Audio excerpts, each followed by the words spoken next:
यदुवंशी अहिर समुदाय द्वारा भारतीय सेना में एक अलग अहिर रेजिमेंट बनाए जाने की मांग उठाई जाती रही है।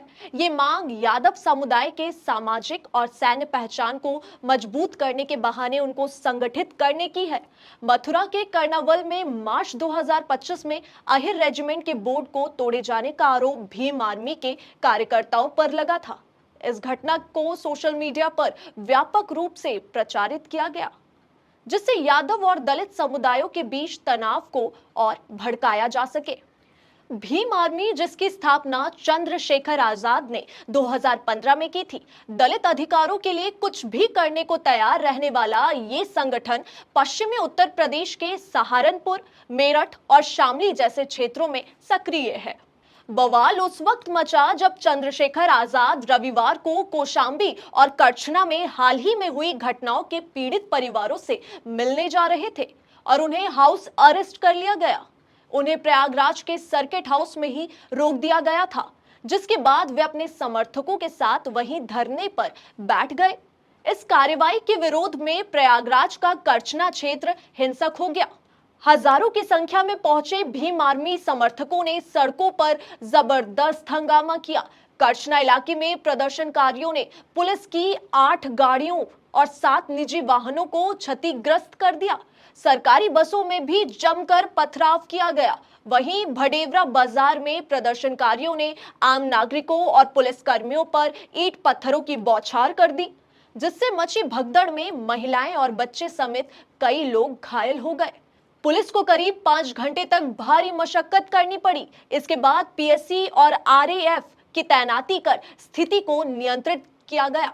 पुलिस ने मौके से भीम आर्मी के 17 कार्यकर्ताओं को हिरासत में लिया। इस बवाल के बाद पूरे इलाके में तनाव का माहौल बना हुआ है और सुरक्षा बल तैनात है। अब सवाल है कि क्या उत्तर प्रदेश जातीय हिंसा की ओर बढ़ रहा है? बता दें कि मथुरा, प्रयागराज, इटावा और आगरा की घटनाएं निश्चित रूप से सामाजिक तनाव को दर्शाती हैं। जाहिर है कि ये सब चुनावों को ध्यान में रखकर किया जा रहा है, पर इन घटनाओं के बाद भी ये निश्चित तौर पर नहीं कहा जा सकता है कि यूपी जातीय हिंसा के मुहाने पर खड़ा है, क्योंकि भारतीय समाज इतना कमजोर नहीं है कि इन छिटपुट घटनाओं का उस पर असर पड़ने वाला हो। करनी सेना और अहिर रेजिमेंट और भीम आर्मी की उग्र गतिविधियां 1990 के दशक के बिहार के जातीय संघर्षों की याद दिलाती हैं। पर नफरत का लेवल अभी इतना नहीं बढ़ा है कि बिहार जैसे नरसंहार की घटनाएं यूपी में हो। समाजवादी पार्टी ये भी जानती है कि अगर उत्तर प्रदेश में ठाकुर बनाम दलित हुआ तो इससे बीजेपी का नुकसान होना तय है।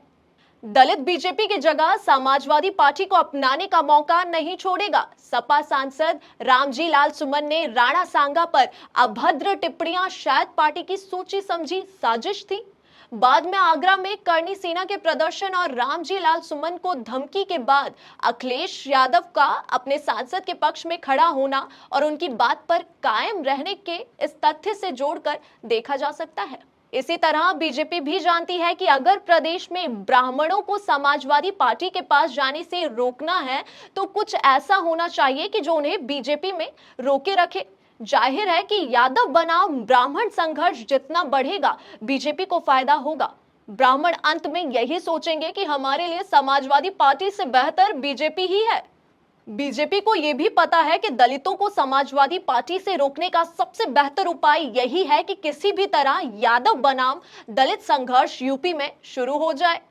बीजेपी को रोकने के लिए विपक्ष उसके ही फॉर्मूले पर काम कर रहा है, लेकिन यह भी जाहिर है कि किसी भी कीमत पर योगी आदित्यनाथ सरकार यूपी में इस तरह की हिंसा को होने नहीं देंगे। इसके लिए गैंगस्टर एक्ट और एनएसए का उपयोग सरकार लगातार कर रही है।